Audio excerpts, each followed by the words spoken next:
If you are in first year, welcome to real engineering. Second year onwards, you are having the real engineering. देखो, अगर बात करो at the end packages बहुत अच्छे अच्छे हैं, तो आप ये भी देखिए लेबर कितना है. What is the reality of this करोड़ों का package? See, again, it's just one or the two cases. Have you seen like the getting majority of people getting crores of packages? तो हर ब्रांच में एक तो jam होता ही है. जो technology आज रिलेवेंट है वो शायद कल रिलेवेंट नहीं होगी, तो एक बच्चा अपनी डोमेन को कैसे चूज करे? माइक्रोसॉफ्ट और गूगल की बात की, जो प्लेसमेंट लेके वो किसको लेके जाती है? जो टैलेंटेड है. क्या वो टैग देखती है आप NIT IIT से आए हो? नहीं. कि हमें चलो CSIT नहीं मिल रही IITs एंड IITs में, कोई दूसरी ब्रांच में ले लेते हैं एडमिशन. कॉलेज में तो कंपनी आएगी, हम बैठ जाएंगे. जबरदस्ती इंजीनियरिंग में नहीं आना. 10 लाख बच्चे जेई देते हैं, इस बार तो 14 लाख ने दिया था और एटलीस्ट 13 लाख. अगर मैं बहुत ज़्यादा कंजर्वेटिव होके भी बोलूँ तो एटलीस्ट 13 लाख बच्चों को CSIT चाहिए होती है.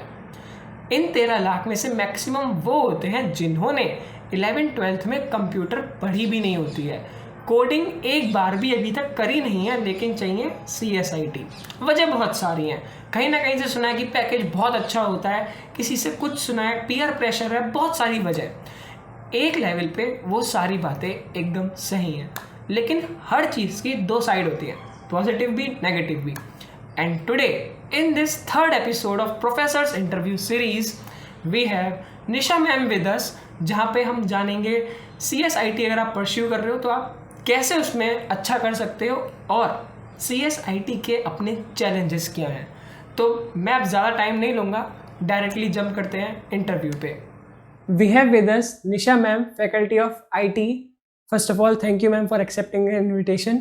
Ma'am, अपने बारे में आप थोड़ा सा बता दीजिएगा. Okay, so I am Dr. Nisha in the Department of Information Technology at NIT Jalandhar, and currently मुझे यहाँ पे 5 साल टीचिंग में हो चुके हैं, and I have been in this line like about 6.5 years. So you can come up with any IT question. I am also BTech in IT, so that means I can help you out much in this case. Ma'am, what is IT in layman terms? Okay, so if we talk about IT in layman terms, तो सीधी बात करें, जो भी आपको user के softwares हैं, जैसे कि हम बात करें कंप्यूटर की ऐप्स हैं, आजकल जो आपके कंटेंट डेवलप होते हैं, जो भी आपको एक इंटरफेस के तौर पे दिखता है. इंटरफेस की बात करें तो इट्स लाइक कि जो भी आप देख पा रहे हैं वो सारा कुछ एक IT प्रोफेशनल डेवलप करता है. ठीक है, तो IT में मोस्टली हम फोकस करते हैं सॉफ्टवेयर डेवलपमेंट पे. ओके, तो हम CSC और IT में डिफरेंस क्या है? ओके, अगर मेजरली बात करें तो CSIT में तो ज़्यादा कुछ डिफरेंस नहीं होता, बिकॉज अगर हम कंटेंट की बात करें, जो सब्जेक्ट्स हम यहाँ पे बच्चों को टीच करते हैं, so it's like we are taking 90-95% same syllabus, मतलब similar content. Okay, but the thing is कि जो कोर डिफरेंस आ जाएगा वो सिर्फ आएगा हार्डवेयर का. ठीक है, हार्डवेयर की बात करें तो ये सिस्टम जब बना है, तो मेरा कंप्यूटर, मेरा मोबाइल अगर डेवलप होता है तो इसके पीछे हार्डवेयर भी है. तो अगर हम इसकी हार्डवेयर नॉलेज को थोड़ा सा, जो कि हम थियोरेटिकल कंप्यूटर साइंस बोलते हैं, उसको इंट्रोड्यूस कर देते हैं, that comes under computer science. Whereas जो भी इसका इंटरफेस है, दिखने का पार्ट है, सॉफ्टवेयर डेवलपमेंट का है, जितना भी सॉफ्टवेयर हैंडलिंग है, कैसे आपने पर्टिकुलरली यूज़र को दिखाना है, वो सारा IT का पार्ट है. ओके, तो फिर नीड क्या आई थी CSIT बनाने की? नीड इज सिंपली लाइक कि it's just the making particular more employable, ये कह लो. अदरवाइज ऐसा है कि आप सेम ही सब्जेक्ट लगभग पढ़ रहे हो. ठीक है, आपको हम वही टॉपिक्स पढ़ा रहे हैं जो स्टैंडर्ड वे में फ्लोटेड है for CSE as well. So there is no such difference if you see, it's just the option you have. अगर आपको ज़्यादा लगता है कि कोर आपसे नहीं हैंडल होगा, जो कि थियोरेटिकल कंप्यूटर साइंस हम हार्डवेयर की बात करते हैं, वो थोड़ा सा कॉम्प्लेक्स हो जाता है, where you have to think of basic mechanics also. ठीक है, you need to understand the electronics, you need to understand the electrical content. तो वो आपसे अगर नहीं हो रहा है तो you can come to IT. It's much easier, I can say, if you talk कि software development you need to talk about the software only. Okay, so there is no such difference. बस it's like लोगों ने अपनी तरफ से एक myth बना रखा है कि CS में जाना है, IT में नहीं जाना है. It's equivalent. ओके, तो ma'am what are the subjects one studies over the duration of 4 years in IT? As I have told you, it's 90-95% similar subjects we are floating, ठीक है। इट डिपेंड्स कि जो 5% का डिफरेंस है वही हमारे difference of branches करता है क्रिएट, ठीक है।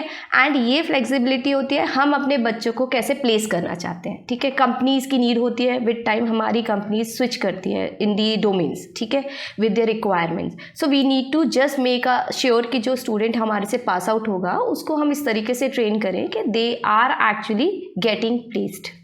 So that is only the 5% margin we are keeping and that varies, ठीक है। आप सब्जेक्ट्स की बात करेंगे तो I'll say जब भी प्लेसमेंट ऑफरिंग्स या कैंपस में हमारे पास एंट्रीज आती हैं तो बच्चे जब सिटिंग करते हैं एग्जामिनेशन में, so they are having the same question which are being applied for CSE as well, so they are actually taking that same challenge. Ma'am फिर भी अगर आप बता पाएँ कि कौन कौन से सब्जेक्ट्स हैं पर्टिकुलर, उनको मतलब 4 ईयर्स तक कौन कौन से सब्जेक्ट्स पढ़ने पड़ेंगे अगर उन्हें पता पड़ जाए पहले ही। देखो अगर बात करें प्लेसमेंट के लिए लास्ट, क्योंकि 4 ईयर बाद आप एक्सपेक्ट ये करते हो कि प्लेसमेंट में ही जाना है एंड मेजरली हमारे स्टूडेंट का यही रहता है कि we need to go for placements. तो जब इस सेंस में हम बात करते हैं तो हमारे पास कुछ कोर सब्जेक्ट्स हर ब्रांच के पास डिफाइंड होते हैं, तो हमारे पास भी है like we have data structures, वो बेस है हमारा। हमें नहीं पता डेटा जो हम यहाँ पे लेके आ रहे हैं, हम डेटा कहते हैं जो भी इन्फॉर्मेशन आप कंप्यूटर में डाल रहे हो वो डेटा है मेरा। तो जो भी आप डेटा लेके आ रहे हो उसको कैसे स्टोर करना है, ठीक है। C ड्राइव में आपका डेटा रखा जाता है, D ड्राइव में रखा जाता है, तो उसका स्टोरेज कैसे हुआ वो अंडरस्टैंडिंग है, तभी आप डेटा को फैच या रिट्रीव कर पाओगे। तो फर्स्ट इज डेटा स्ट्रक्चर्स, ठीक है। Then we have algorithms, it is again both sides CSIT. Algorithms is like how optimally, how good, how within time you are just making the things to work, ठीक है। Data structure हो गया, algorithms हो गया हमारे पास। फिर आ जाता है थियोरेटिकल कंप्यूटर साइंस, जो कि हम बात करें उसके अंदर आता है theory of formal language and automata theory, ठीक है, फ्लैट वी कॉल इट, और थ्योरी ऑफ कंप्यूटेशन, ठीक है। तो ये बेसिकली बात करता है आपके कंप्यूटर में जो भी इंस्ट्रक्शंस आप देते हैं वो कैसे इंटरप्रेट करता है सिस्टम, उसी से रिलेटेड आपके कंपाइलर्स है। आप जैसे अभी सिस्टम यूज़ करते हैं, आप लोगों को पता है सिस्टम के कंपाइलर्स होते हैं। तो कंपाइलर्स को जब आप डिज़ाइन करते हो तो फॉर्मल लैंग्वेज, ऑटोमेटा थ्योरी और कंपाइलर दोनों कंबाइन होके एक साथ आपको ये डिस्प्ले देते हैं, ठीक है। तो दैट इज़ बैकग्राउंड स्टडी जो कि थियोरेटिकल कंप्यूटर साइंस के अंडर आती है, क्योंकि वो इंटरफेस से रिलेट नहीं करती है। देन कंपाइलर आप कर लेते हैं, उसके बाद यू हैव फ्यू सब्जेक्ट्स जो आपके डिपेंडिंग ऑन डोमेन्स चेंज होते हैं, ठीक है।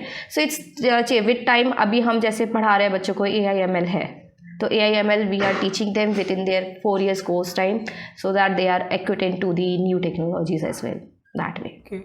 मैडम जैसे सोसाइटी में कंसेप्शन बन गया कि हर किसी को CSIT की तरफ ही जाना है, चाहे उन्हें CSIT में एक्चुअल में इंटरेस्ट हो या ना हो, पर लेकिन एक कंसेप्शन है कि यहाँ पे बहुत पैसा है। देखो अगर बात करो एट द एंड पैकेजेस बहुत अच्छे हैं, तो आप ये भी देखिए लेबर कितना है, ठीक है। आपको पैकेज अच्छा लग रहा है, you are ready to give your own labour to them at any 24/7 time, तो it's up to you, it's your totally choice, sorry. But the thing is देखो अगर बात करें कि CSIT ही अकेला ऑप्शन है, ऐसा ज़रूरी नहीं है। देखो मैं खुद CS से हूँ, IT से हूँ, मैंने CS में भी देखा हुआ है scenario, so I can say you कि हाँ ठीक है हमें हमारी ब्रांच प्यारी है, लेकिन दूसरी ब्रांचेस भी नहीं है। आप एक बात बताइए मुझे, ये सिस्टम डेवलप कर रहे हो, इसमें सर्किट्स तो बना है ना, मदरबोर्ड तो बना है ना, बिना इसके आप कैसे बना लोगे, ठीक है। तो हार्डवेयर दिखा है, हार्डवेयर लगा है, तो हार्डवेयर में आपने मशीन्स भी बनाई है, तो मैकेनिकल है, इलेक्ट्रॉनिक्स है, करंट फ्लो करा है, इलेक्ट्रिकल है, सब एक साथ कनेक्टेड है। नोवेयर यू कैन से कि एक जगह ऑप्शन खत्म हो जाता है। इंटेल आज भी चल रहा है, Life is interdisciplinary. Exactly. You need to understand where your basic understanding lies, where you are comfortable to work. It's not like CSIT ले लेंगे तो बच्चों को पैकेज मिलेगा। बच्चे ने लास्ट में उसी से सर्वाइव करना है, उसने अंडरस्टैंड करना पड़ेगा, क्योंकि मम्मी पापा कह रहे हैं ठीक है बट मेरा इंटरेस्ट नहीं जा रहा है, तो how will cope up with the existing environment which is there at the competition when you complete your 4 years of course. So you need to understand this thing also कि ये अभी की बात नहीं है, ये तुम्हारा फ्यूचर बनाने वाली है, तो वही है। मैम आपने CSIT IT out of interest ली थी या फिर आपके ऊपर भी प्रेशर था? ओके अगर इस क्वेश्चन को मैं आंसर करूँ तो देखो फर्स्ट ईयर हमेशा सबके लिए कॉमन होता है, ठीक है, एंड इट्स लाइक देखो सब सुन के करते हैं। For my time I will talk about, तो मेरे टाइम पे वो इंट्रोड्यूस हुआ था, it was a new branch, तो something new came to me and I opted for it. But the thing is, देखो आप फर्स्ट ईयर में आते हो, आपको नहीं पता, आप 12th करके आते हो, कॉलेज लाइफ बहुत डिफरेंट है, you are coming to the core technology concepts, ठीक है. Maybe it is related to electronics, it is related to mechanical, it is related to chemical, whatever branch you are opting for, because first year makes you understand what is your stamina, your capacity. तो मुझे लगता है कि it's not like a first year में कोई भी decide कर सकता है. आप फर्स्ट ईयर आते हो तब तो आप एक्विटेंट होते हो चीज़ों से, आपको पता लगता है कि क्या है एक्चुअली इंजीनियरिंग, तो तभी आप डिसाइड करके बोल सकते हो कि हाँ मैं इसके लिए फिट हूँ.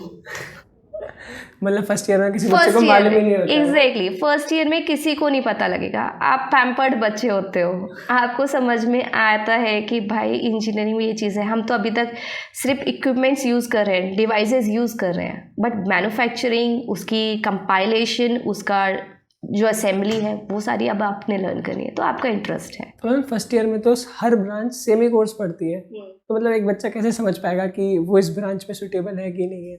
देखो वो डिपेंड करता है आपकी comfortability is only the thing that defines where you are meant for.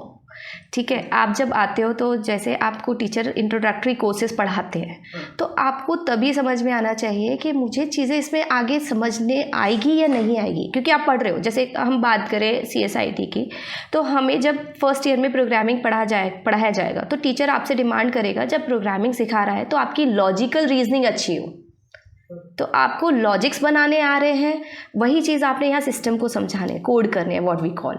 तो इसी तरीके से अगर आप मैकेनिकल या इलेक्ट्रॉनिक्स में जाते हैं, किसी और XYZ ब्रांच में जाते हैं, तो यू नीड टू अंडरस्टैंड वो मशीन का डिज़ाइन मुझे समझ में आ रहा है, इंटरेस्ट क्रिएट कर रहा है, हाँ कर रहा है, तो मैं अपना ज़ील फॉलो करूँगी उसके बाद. वही है, तो आपका कंफर्टेबल या कंफर्टेबिलिटी उस जोन में लाई कर रही है, then I think you will take interest, you will work on this and then you can go for long. So ma'am, how has been your experience up till now in IT? For me it's always nice. देखो मेरे लिए तो हमेशा है, हाँ challenging है थोड़ा सा, because with the change of time technologies we need to get updated, but yes it is always happening. Ma'am आपने अब तक क्या जनरल ऑब्जर्वेशन करी है बच्चों के अंदर? ओके, बच्चों के ऊपर जनरल ऑब्जर्वेशन देखो यही होती है हमारी कि हम जब बच्चों को टीच करते हैं तो उस टाइम पे we do think of this also कि बच्चे के अंदर उस चीज़, जो भी हम कोडिंग के सब्जेक्ट्स या जो IT रिलेटेड सब्जेक्ट्स टीच कर रहे हैं, वो उसको समझ पा रहा है या नहीं समझ पा रहा है. देखो ऐसा होता है कि हमारे पास वेरिएशन ऑफ सब्जेक्ट्स है, किसी भी ब्रांच में जाओ तो बच्चा, हम ऐसा नहीं है कि हर चीज़ में एक्सेल करे, ये हमें समझने की ज़रूरत है, जो कि मेजॉरिटी मुझे लगता है नहीं समझ पाती है. दे थिंक कि बच्चा इसमें अच्छा है तो इसमें भी अच्छा हो. नहीं, ठीक है, it's up to the child what he is actually liking. तो मेरा ऑब्जर्वेशन तो यही रहता है पर्सनली बच्चों का कि बच्चे को अगर इंटरेस्ट आ रहा है, that means somewhere he will do good in that. Try identifying his potential और हिज और हर पोटेंशियल एंड जस्ट सी कि अगर ये इसमें अच्छा है, हम उस तरीके के प्रोजेक्ट्स, उस तरीके की इंटर्नशिप्स उसको ऑफर कर पाए. ठीक है, इंटर्नशिप्स कहने को इंस्टीट्यूट लेवल एक्टिविटी है, तो ठीक है हम नहीं करते, लेकिन बच्चे अगर हमसे एडवाइस लेने आए तो हमें बताओ ये बच्चा इसमें अच्छा है, and then we can advise them कि तुम इसको नहीं इसको चूज़ करो because you are good in this. अब पता लगता है कि कुछ बच्चे लेबर करते हैं और प्रेशर में आ जाते हैं एंड दे आर लाइक कि हमसे नहीं बन रहा, तो इंस्टेड ऑफ गोइंग दैट छोटा लो लेकिन अच्छा काम लो. मैम आपने अब तक ऐसा देखा कि मतलब बच्चों ने CSIT ले ली पर वो क्या खुश हैं उस ब्रांच में? मतलब देखो बहुत सारे बच्चों ने प्रेशर मिल गया. ये तो मैं एक चीज़ बोलूँगी कि अंबुज, ये ना एक कॉन्ट्रडिक्शन है जो कि एग्जिस्ट करता है हर ब्रांच में. ठीक है, क्योंकि क्या होता है ना, हर जगह हर बच्चा उस पर्टिकुलर ब्रांच के लिए बना नहीं होता. कुछ लोग फैमिली लाइबिलिटीज़ के कारण आए होते हैं, कुछ लोग with the pressure of the particular scenario आए हुए होते हैं. तो हमारे पास भी कुछ स्टूडेंट्स हैं, they are not liking CSIT once they are into this. IT में जैसे हम लोग हैं, तो we also have few students जो ये कहते हैं कि नहीं ये इंटरेस्ट नहीं आ रहा है, but they are into this because they have opted. Exactly, but they are trying their best.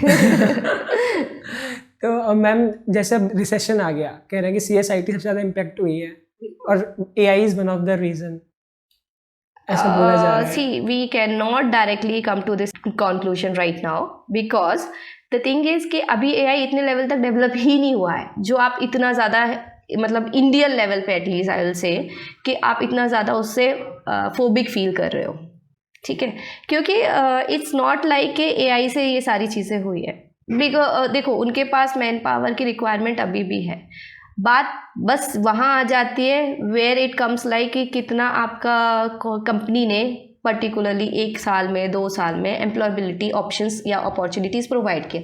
Company की डिमांड है, उनके ऊपर है। सो इट्स नॉट लाइक कि एआई ही एक तरीके से रिस्पॉन्सिबल है, किसी का टर्नओवर नहीं बना, किसी ने लाइक नहीं करनी है hiring, they are already having good employees there, they do not have the vacancies, internships they can offer because नए प्रोजेक्ट्स नहीं आ रहे हैं। तो there are many other reasons as well.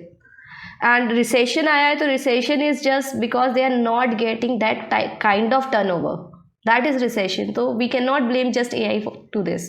तो मैम अब जैसे एआई तो आ ही रहा है, तो इसका इम्पैक्ट क्या होने वाला है सीएसआईटी के फ्यूचर पे?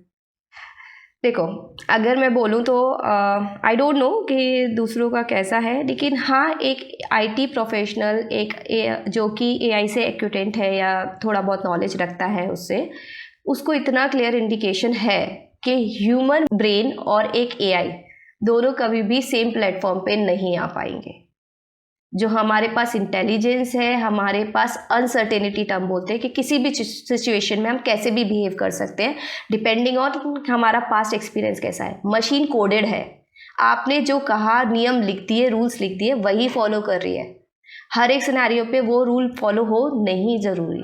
तो आप कहीं ना कहीं ये मान के चलो ह्यूमन ब्रेन को कभी भी एआई ब्रेक नहीं कर पाएगा। मैम पर लेकिन अब तो जनरेटिव एआई है। जनरेटिव एआई है, again that's what I am saying. आप 10 रूल बना दो, ठीक है, आप अभी बोलो, अभी एक तरीके से कुछ मिसहैपनिंग हो जाए, आप रिएक्ट करोगे, रोबोट डिसीजन लेगा, ठीक है, डिसीजन मेकिंग हमारे दिमाग में हो चुकी है और हम रिएक्ट भी कर देंगे। This is human intelligence. हम सेकेंड्स में काम करते हैं, वो ठीक है वो भी सेकेंड्स में काम करेगा, लेकिन उसका डिले हमसे ज़्यादा है, ठीक है। तो इट्स नॉट लाइक, लेकिन हाँ एआई क्या कर रहा है कि क्योंकि लोग एआई पे डिपेंडेंसी बढ़ा रहे हैं, मुझे लगता है कि हाँ ठीक है टेक्नोलॉजी में एडवांसमेंट ज़रूरी है, लेकिन ऑब्वियस मैन पावर का स्पेस वो ख़त्म कर रहा है, ये तो है। लेकिन अगर बात करें हम भी कुछ उसमें इन्वॉल्व हैं, अगर मैं फिर एआई की क्रिटिसिज्म पे आगे एआई की बात करें तो कहीं ना कहीं हम अपने जो इंटेलिजेंस की अभी भी बूस्ट कर रहे हैं वही ख़त्म कर रहे हैं। हमें कुछ राइट अप करना होता है, आजकल हम चैट जीपीटी यूज़ कर लेते, उससे पहले नहीं था तो हम क्या करते थे, दिमाग यूज़ करते थे, हमें नए नए सेंटेंसेस फ्रेम करने थे। आज हम डिपेंडेंट हो गए हैं तो हम सिर्फ बना बनाया देख रहे हैं, हम उसको पॉलिश ही नहीं कर रहे हैं। तो वो चीज़ें हम भी कुछ लेवल तक रिस्पॉन्सिबल हैं, मतलब उसको लाइक पंप करने में। We are using it just for our comfort, not for innovation. Exactly. It is not an innovation because it is already existing. You think वो कुछ नया इनोवेटिव तब लाएगा ना जब वो प्रीवियस लर्निंग से, ठीक है, हम एक बार को कर सकते हैं कि वो उसके पास इतने रूल्स है, वो तो मशीन है, स्टोरेज रखती है, तो वो 4, 6, 10, 15 साल में एक रूल को रीड करने वाला काम 10 मिनट में कर दे। लेकिन इट्स लाइक कि हम भी कैपेबल हैं जिसमें मशीन नहीं है कैपेबल। करने दो, मेरे हिसाब से डेवलप करने दो, लेकिन हमें ये पता होना चाहिए कि एआई या जो भी हम जो ऑटोमेशन की तरफ बढ़ रहे हैं उसको इंटेलिजेंस किस लेवल तक यूटिलाइजेशन देना है, आपको रेस्ट्रिक्ट करना पड़ेगा। आप अपनी लाइफ में कितनी वैल्यू देते हो उस चीज़ को कि आपने उस पर रिलाई करना है या उसको आप पे रिलाई करना है, वो डिफरेंस क्रिएट करना पड़ेगा। मैम पर जब जैसे ये आ रहा है, अब लोग एआई एमएल की तरफ शिफ्ट हो रहे हैं, फ्यूचर में जॉब्स तो एआई एमएल की होने वाली हैं ऐसे?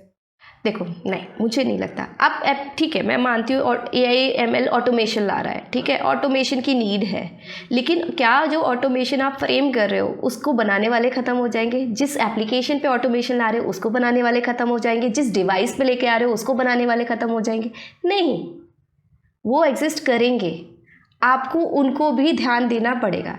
You are just seeing a subset which is highlighted, you are not seeing the entire superset. Okay, you need to think of the entire superset. There are many variations and many job options you are having. क्या हो रहा है अभी CSIT कर रहे हैं।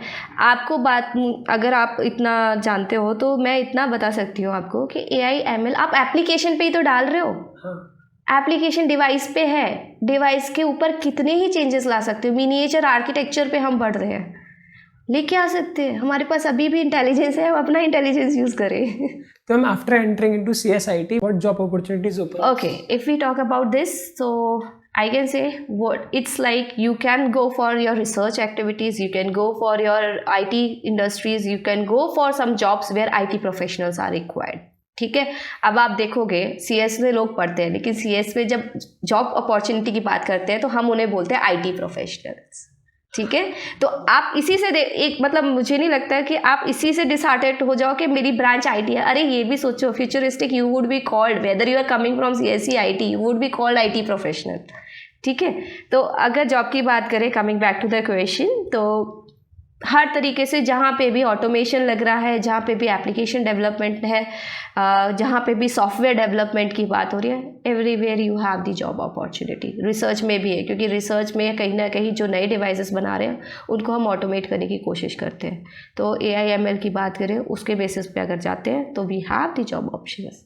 Ma'am जैसे ये होता है कि CSIT में करोड़ों का पैकेज है. What is the reality of this करोड़ों का package? See, again, it's just one or the two cases. Have you seen like the getting majority of people getting crores of packages? तो हर branch में एक तो jam होता ही है. Who takes this what we say privilege that I am the one who took the highest branch? तो आज CSIT में क्योंकि बात यह है कि ऑप्शन ज़्यादा हैं, क्योंकि हर चीज़ कनेक्टेड है, क्योंकि अब ये बात की हमने घूम फिर के, हम एप्लीकेशन पे बात करें, हमें चाहिए एक इंटरफेस जो दिख के काम करे, तो वो सॉफ्टवेयर है. ठीक है, तो आप जब भी बात कर रहे हो तो उसकी जॉब अपॉर्चुनिटी लेवल बड़ा है. अब जो इसमें एक्सपर्टीज़ कर गया, कंपनी क्यों छोड़ेगी? तो हम जनरल पैकेज क्या होता है? General packages it's like 24, 25 lakhs, 50 lakhs, 40 lakhs. It is totally depending on the company and its turnover. अब आप एक बार माइक्रोसॉफ्ट, गूगल को कंपेयर करो एक छोटी नॉर्मल कंपनी से, तो that is also not right. How can they offer you lakhs of package, that too an multiple count. ठीक है, and talking about Google and Microsoft, वो अभी इतने सारे लोगों को बल्क में नहीं लेंगे, क्योंकि उन्हें चाहिए सिर्फ उतनी सबसेट, उतनी टीम जो कि कॉन्क्रीटली उनके प्रोजेक्ट्स पे काम करे. तो वो उस तरीके से बिल्कुल टाइमलाइन एंड ट्यून लाइंड होते हैं कि यही चाहिए, तो उस हिसाब से वो एक दो लोगों को लेते हैं, तभी वो पैकेज हाई होते हैं और लोग भी कम होते हैं. ठीक है, whereas you talk about the vast placement opportunities जो बच्चों को ऑफर होती है, तो देखो वो दे आर नॉर्मल कंपनीज. ठीक है, जहाँ पे एक रेगुलर प्रोजेक्ट की डिमांड है. ठीक है, they are not doing such high level innovations. ठीक है, so that we need to understand. And the importance of further study after entering into CSIT. See, it's totally up to the student. ठीक है, आपके ऊपर है. जैसे कि अगर बात करें like we had the discussion, हमारे पास बच्चे होते हैं जो बीटेक में भी रिसर्च में इंटरेस्ट रखते हैं, तो हम क्या करते हैं, हमारे लेवल पे जितनी रिसर्च अपॉर्चुनिटीज़ आती है, we make them available and we see कि वो लोग उस अपॉर्चुनिटी को ग्रैस्प कर पाए. ग्रैप जब कर लिया बच्चे ने, तो he is doing some research, so he gets his profile develop, तो उसके पास ऑप्शन हो जाता है 8 या 8.5 CGPA और वहाँ पे आपको डायरेक्ट PhD एंट्रेंस मिल जाता है. तो he can go for PhD part where we talk about research. ठीक है, एक बार PhD कर लेगा तो he can come to academics like us, और he can go for some R&D sector of any company also. ठीक है, कंपनी आज की आपकी PhD किस डोमेन या स्पेशलाइजेशन में हुई है, उसके हिसाब से दे जस्ट सी कि R&D में कहाँ आपको देना है जॉब. ठीक है, इट कम्स लाइक कि because you are doing PhD तो पैकेज हाई हो जाता है comparative to any BTech pass out student. ठीक है, अब दूसरी बात करें, coming to BTech job industry oriented, तो देखो ये अगेन बच्चे का है. नॉर्मली बच्चों का यही होता है कि दे जस्ट सी कि उन्होंने 4 साल में जो लर्न किया है, दे just come up with their ideas and just put it what they have learned. ठीक है, and that is basically tested through the companies which are coming to take placements. तो बच्चों के पास यही रहता है, you have good options in IT also. You as told you कि CSIT इक्विवेलेंट ही बैठती है. हमारे पास बहुत ही रेयर केस होते हैं जब हार्डवेयर की बात आती है कि जहाँ हमारे बच्चों को मना किया जाता है, दैट इज़ 1 or 2 कंपनी. ठीक है, otherwise we are applicable to each company coming for CSE, तो हमारे पास इक्वल जॉब ऑप्शंस है. ओके, ऐसे मैम जैसे टेक्नोलॉजी कॉन्स्टेंटली चेंज हो रही है, रिवॉल्व हो रही है, जो टेक्नोलॉजी आज रिलेवेंट है वो शायद कल रिलेवेंट नहीं होगी, तो एक बच्चा अपनी डोमेन को कैसे चूज़ करे? ओके, डोमेन की बात करें तो देखो इसमें भी यही वाली बात है कि विद टाइम टेक्नोलॉजी चेंज हो रही है. अगर बात करें, हमारे लिए भी यही चैलेंज है, to be updated is the need. Okay, so what you have to do with time, whatever is coming new, try putting your hands on to that and just see कि आप उसमें कुछ नया कुछ कर सकते हो. मैं ये नहीं कहती आप एक्सपर्ट लेवल पे जाइए, आप अपनी एक्सपर्टीज़ बढ़ाइए, आप ये कीजिए कि at least you have basic awareness of it. ठीक है, with time whenever you are going to the new project you are having the option to put your hands on to there, get exercise, explore that area and do further research whatever you want to do. Okay, but the thing is yes, because of the rapid change in CSIT हर रोज़ हमारी technologies में कुछ कुछ changes हो रहे हैं, तो we need to be updated and that is the need. Even you come to the IT professional, you come to the academic professional. Okay, so you have to be updated. ठीक है, 2 साल पहले हम कुछ कर रहे थे, 2 साल बाद हम कुछ करेंगे, ये श्योर है. ठीक है, और उस जो 2 साल का डिफरेंस हुआ है उसमें जो चीज़ें चेंज हुई हैं उससे हमें अवेयर होना पड़ेगा. ये कोई चीज़ आपने पर्सनली देखी हो तो होती है. देखो लाइक मैं बोलूँ, जब मैं BTech कर रही थी तो मशीन लर्निंग कोई नहीं जानता था. ठीक है, when I did my MTech machine learning came. We had data mining as a subject which is actually the emerging part from machine learning. ML आया. ठीक है, when I came to my PhD automatically cloud computing and cloud computing is my area. So I can tell you कि all of sudden it was something new which I didn't know. For me then I started from the scratch कि क्या होता है. Then I found it कि भाई ये तो बहुत सारी चीज़ों को इंटीग्रेट कर रहा है cloud. And I got to know कि जो कंपनीज़ है, उस टाइम मैंने IBM से कुछ ट्रेनिंग्स लिए थी. IBM was some partner of my institute. So हमने कुछ ट्रेनिंग्स ली. Then we understood what is going on in the technology and once we came this. तो मैं जब क्लाउड ख़त्म करके यहाँ वापस आई, देन आई फाउंड AI आ गया. तो आपको चेंज करना पड़ेगा. AI आया. अब मैं क्योंकि my MTech was related to data mining machine learning, so I was able to understand what is AI because कहीं ना कहीं उसके ग्राउंड्स मैच करते हैं. तो मेरे को समझ में आया. ठीक है, तो आई पर्सनली फील कि आपको थोड़ा बहुत भी आता है, आप चीज़ों को रिलेट करके आगे ले जा सकते हो. बस ये है, be aware. So biggest challenge for any IT professional is that they need to be updated. Exactly, they have to be aware, they have to be updated, they have to see what they can get from the technology and how they can contribute to the technology. They need to understand. That is the thing. Ma'am, जैसे एक बच्चा है जिसको actual में interest है CSIT में, पर उसकी रैंक इतनी अच्छी नहीं आई है, तो उसे IITs and IITs में CS नहीं मिल रही है. So should he opt for any other branches in CSI in IITs and NITs or should he go for private college? See, this is totally up to you. मैंने वही बोला अभी, जैसे Microsoft और गूगल की बात की, जो प्लेसमेंट लेके, वो किसको लेके जाती है? जो टैलेंटेड है. क्या वो टैग देखती है आप NIT IIT से आए हो? नहीं. ठीक है, तो it's totally up to you. अगर आपको लगता है बाय 12th कि हाँ मैं CSIT के लिए ही बना हूँ, just go for your zeal, just go for whatever you wish. ठीक है, and do and put your best to that. देखना कहीं ना कहीं आपको कुछ तो सेटिस्फैक्ट्री ऑप्शन मिल जाएगा जहाँ पे आप फिट करोगे. मैम, पर ऐसा भी तो होता है ना कि हमें चलो CSIT नहीं मिल रही है IITs and IITs में, कोई दूसरी ब्रांच में ले लेते हैं एडमिशन. कॉलेज में तो कंपनी आएगी, हम बैठ जाएंगे.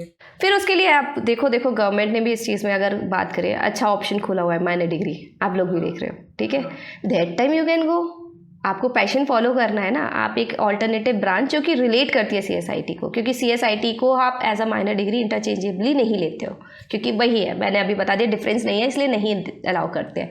आप EC ले लीजिए, आप IC ले लीजिए, रिलेटेड है. ठीक है, अगर आपको लगता है कोई और ब्रांच है जो आप हैंडल कर सकते हैं, आप उसको ऑप्ट कीजिए एज अ कोर ब्रांच. फिर आप माइनर डिग्री ऑप्ट कर लीजिए CSIT का and then you can just follow your passion. Okay, so minor credits ही तो चेंज होगी. लेबर तो देखो वैसे भी आपने लगाना ही है. जब आप उसको बैकग्राउंड में पैशन फॉलो कर रहे हो, तब आप अपना लेबर दे रहे हो ना, तो इंस्टीड उसको एज अ डिग्री लेके जाओ. तो मैम, माइनर डिग्री एक्चुअल में बेनिफिशियल होती है. एग्जैक्टली होती है. It's equivalent. It's just that one is major and one is minor.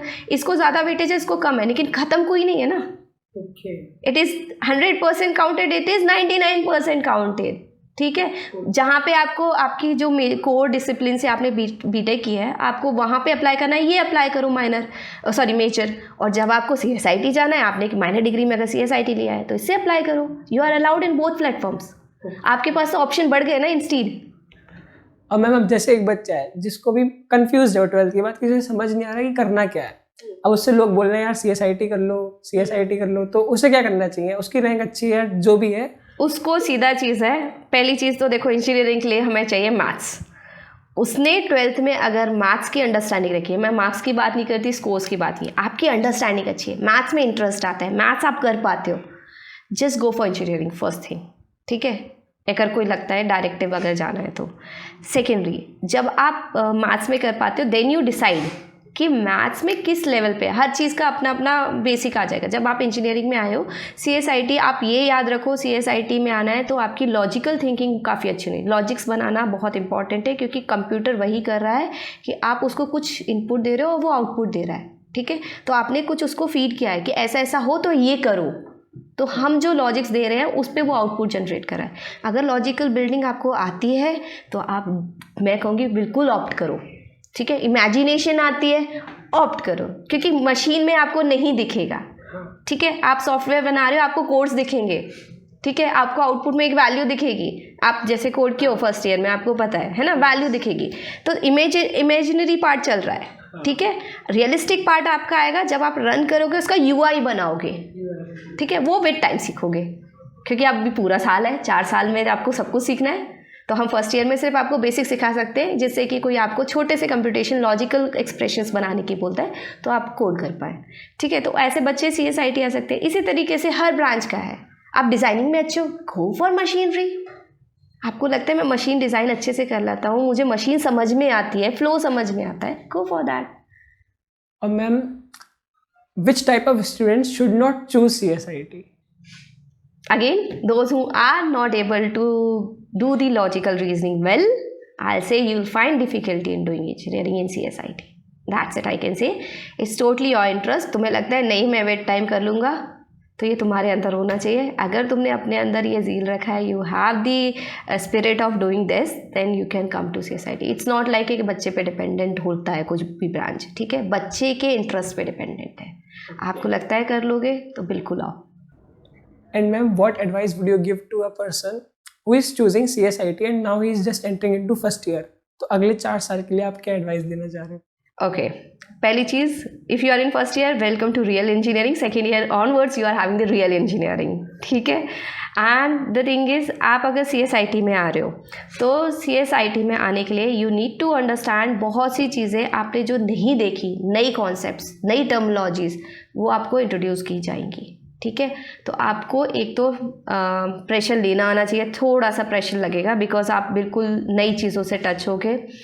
थोड़ा सा, अगर आपका CS बैकग्राउंड नहीं है, आपने PCM के साथ में कंप्यूटर्स नहीं ऑप्ट किया है 12th में, तो आपको कोडिंग भी बिल्कुल नहीं आती है। तो मैं कहूँगी एक तो आप फर्स्ट ईयर क्रॉस कर रहे हो तो second year onwards do practice the codes practice करो। उसमें आप जैसे फॉर एग्जांपल हमारे कॉन्सेप्ट्स होते हैं एरेज, लिंक लिस्ट, इन कॉन्सेप्ट्स पे आपके डेटा स्ट्रक्चर्स भी बनते हैं। तो उसका बाद आप कोर सब्जेक्ट डेटा स्ट्रक्चर पे प्रैक्टिस करना शुरू करो, so that you build up your grounds till you go for the internships and placements. अभी आपको मैं जैसे बताऊं, जो हमारे इंस्टीट्यूट में है 2023 बैच से हमारी NEP स्कीम के थ्रू रिवाइज्ड करिकुलम फ्लोट हुआ है फर्स्ट ईयर के लिए। So they are now getting new things, ठीक है। आपके पास एक बार मैं कह सकती हूँ स्कैरसिटी है, because you are coming with the जो हमारा पहला ऑर्डिनरी कोर्स चल रहा था उससे, now they are coming with new education policy, तो उनके पास और फ्लेक्सिबिलिटीज़ और कोर्सेज हैं।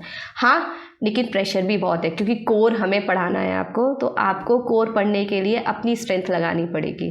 तो आप आ रहे हो, be ready to take little pressure, we need your time, because you without practice CSIT would not give you the benefits I can say, ठीक है। आप जितना ज़्यादा प्रैक्टिस करोगे वही आपके लिए एट दी एंड वर्क करेगा।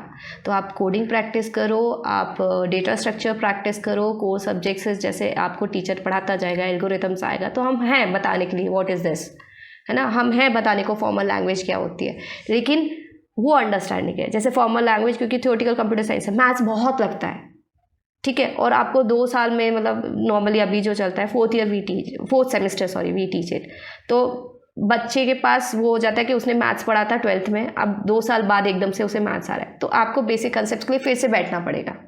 तो you need to set, you need to recall, discrete maths पढ़ाएंगे, तो दैट इज़ समथिंग, आपको मैथ्स से फिर से टच रहना है। तो कहीं ना कहीं मैथ्स आपका पीछा नहीं छोड़ रहा है, साथ ही साथ आपके पास थोड़ा सा लेबर और बढ़ जाना है, ठीक है। बस दैट्स व्हाट आई कैन से। And ma'am a student who is just confuse after 12th, उसे समझ नहीं आ रहा कि करना क्या है, आप उसे क्या एडवाइस या जबरदस्ती सजेशन देना इंजीनियरिंग चाहोगे? में नहीं आना। तो मैम उसके पास कोई और चॉइस भी तो नहीं होगी अगर Choice पेरेंटल आप प्रेशर है देखो, तो? वही बात है, फिजिक्स केमिस्ट्री मैथ्स पढ़ाने का मतलब ही यही है कि वो आपको फील करने दे रहे हैं कि किस सब्जेक्ट में आप अच्छे हो। आपको फिजिक्स के कॉन्सेप्ट समझ में आते हैं, go for some physics BSc, physics MSc, और you can come to our institute. NITs भी तो ऑफर कर रहे हैं, आईआईटीज भी तो ऑफर कर रहे हैं। आपको टैग चाहिए ना, हाँ चल रहे हैं यहाँ पे भी। मैम जो भी Courses आपने बोला dependent ना हो। जबरदस्ती इंजीनियरिंग में नहीं आना, बिल्कुल। इसके पीछे का लॉजिक क्या है मतलब? पीछे का लॉजिक बस ये है, क्योंकि मुझे लगता है जैसे हमारा इंडियन कल्चर जो है उसमें एक तो डॉक्टर बन जाओ, एक इंजीनियर बन जाओ, यही दो ऑप्शन समझ के रखा है। अरे क्यों नहीं, और भी तो चीज़ है। आपको जब किसी एलिगेशन में फंसना होता है तो लॉयर की भी ज़रूरत है, वो अपनी ज़रूरत रखता है, ठीक है। ऐसे ही आपको कभी मेडिकेशन की ज़रूरत है तो भाई आपको साइकेट्रिस्ट चाहिए, हाँ ठीक है। It's not an MBBS surgery doctor ही चाहिए, मेडिसिन डॉक्टर ही चाहिए। Yes you have the option. भाई केमिस्ट के पास जाना पड़ेगा, दवाई देने वाला भी कोई होना चाहिए। So every one is a helping hand, तो उसमें क्यों नहीं जा सकते हो आप। ये आपकी नज़रों के ऊपर है, आप किसको ज़्यादा वेटेज दे रहे हो। हमारा वही बात है, हमारे इंडियन कल्चर में हम कहते हैं साइंस ले लिया डॉक्टर बन जा, मैथ्स ले लिया इंजीनियर बन जा। अरे नहीं, लेट यू डिसाइड कि आपने क्या बनना है, ठीक है। आप इंजीनियरिंग में आ रहे हो, मैं ये नहीं बोल रही, क्योंकि सबसे ज्यादा प्रेशर भी क्रिएटेड है, क्योंकि यही हमारी कॉम्पिटिटिव दो डोमेन्स हैं, है ना। तो कंपटीशन ज्यादा है, पहले आप कंपटीशन लेके आ रहे हो, उसमें स्ट्रेस आउट हो गए, डिप्रेस्ड हो गए, फिर आप इंजीनियरिंग में आ गए। इंजीनियरिंग में आए 4 साल आपकी बिल्कुल बढ़िया से पढ़ाई जाएगी, बस खोटो पढ़ो पढ़ो पढ़ो पढ़ो 4 साल, you know how much labour it require. आप बेयर कर पा रहे हो, बहुत अच्छी बात है। आप नहीं बेयर कर पाए, फिर आप क्विट करते हो, that does not sound good for me. That's why I say कि पहले डिसाइड करो, पोस्टपोन मत आओ। आप बाद में क्विट करते हो ना, आपने अपना कुछ टाइम वेस्ट कर, ठीक है, पेरेंट्स का मनी वेस्ट किया, उन्होंने आप पे पैसा भी लगाया, और इतनी तो कॉस्ट एफिशिएंट है नहीं आजकल इंजीनियरिंग कि आपका बस कुछ हज़ार में हो गया। तो आप इतना बल्क लैक्स ऑफ अमाउंट अपने पेरेंट्स का लगा रहे हो, don't take care of this also कि पेरेंट्स के इमोशंस के साथ साथ पैसा भी लग रहा है। इमोशंस को आप कंपनसेट कर सकते हो, पैसे को नहीं कर पाओगे। बहुत केस में होता है कि पेरेंटल प्रेशर ही है, तो अगर Exactly. पेरेंट्स ये देख रहे हैं तो आप This is पेरेंट्स को what क्या we do बोलोगे? counsel also। देखो मेरे पास कुछ स्टूडेंट्स हैं जिनके पेरेंट्स आते हैं ये पढ़ता नहीं है पढ़ता नहीं है करके, बिकॉज नॉर्मली देखो इंजीनियरिंग में पेरेंट्स नहीं आते, कॉलेज में तो पेरेंट्स इंटरेक्ट नहीं करते, बट 1-2 आते हैं, तो हम उनको यही बोलते हैं, let the student take time, ठीक है।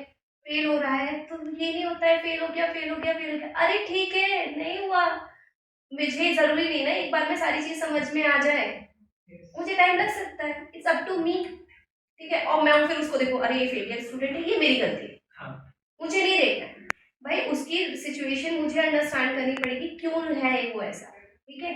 तो पेरेंट्स जब आते हैं तो हम भी यही काउंसिल करते हैं, ठीक है। हम नहीं चाहेंगे हमारा कोई बच्चा जाए, ठीक है, हम क्यों कहेंगे कि भाई इंजीनियरिंग छोड़ के दो, लेकिन बच्चा इस कंडीशन पे आ जाए कि वो कहीं का नहीं रह जाए, वो भी हम, मैं एज अ पर्सन तो नहीं एडवाइस करूँगी, क्योंकि मुझे लगता है उस टाइम पे I need to talk with the parent, I need to say take your time. हमारे पास एग्जिट पॉलिसीज भी हैं, आप एग्जिट करो, बाद में बच्चे को लगता है कि नहीं वो वापस इंजीनियरिंग ज्वाइन करते हैं, लेट हिम कम बैक, तो पॉलिसीज बनी हुई है, आप टाइम लो, बच्चे को काउंसिल करो, बच्चा फील करता है कि करना है तो आओ, ये तो नहीं है मत करो। आप अल्टीमेटली बच्चे के फ्यूचर से खेल रहे हो। देखो this parents needs to understand, because you are a child, I can say you not get to this, but I am a parent, I can say आज मैं बच्चे को प्रेशर कर देती हूँ, ठीक है, बच्चा ठीक है अच्छा कर रहा है, बहुत अच्छी बात है, ठीक है, पेरेंट्स के लिए मोस्टली बच्चे कर देते हैं अच्छा, लेकिन एक बच्चा नहीं कर रहा है, उसके पास प्रेशर है कि उसका बच्चा तो अच्छा कर रहा है ना, तो वो फ्रेंड अच्छा कर रहा है, उसके पेरेंट्स के कहने से आया, उसने भी डिस्कस किया हुआ है, वो प्रेशर लेते लेते लेते उसने बीटेक तो चलो पास कर दी, उसके बाद जॉब के लिए स्ट्रगल कर रहा है, जॉब में स्ट्रगल करके फिर प्रमोशन के लिए स्ट्रगल कर रहा है। आप एक टाइम के बाद देखो, हम एज अ पेरेंट रह सकते हैं कुछ लिमिट पर, जब हम चले जाएंगे उसका क्या कर रहे हो, आपने बच्चे को इधर देखना है, ठीक है, आपने प्रेशर देके बच्चे को बस यहाँ तक ग्रो करने दिया, whereas he had the potential to go this side, तो पेरेंट्स को अंडरस्टैंड करना पड़ेगा, छोड़ दो बच्चे को, वो अपनी पर्टिकुलर डोमेन में एक्सेल करेगा ही अगर आप फ्लेक्सिबिलिटी दोगे। Let the parents decide also, because if I will tell, they'll say, who are you to say? But it is a question, actually. It's questionable because parents need to understand. अब doctor का बेटा doctor बनेगा, engineer का बेटा engineer बनेगा, ये legacy follow नहीं करो, ठीक है। Thank you ma'am, it was pleasure talking to you. Thank you. My pleasure too.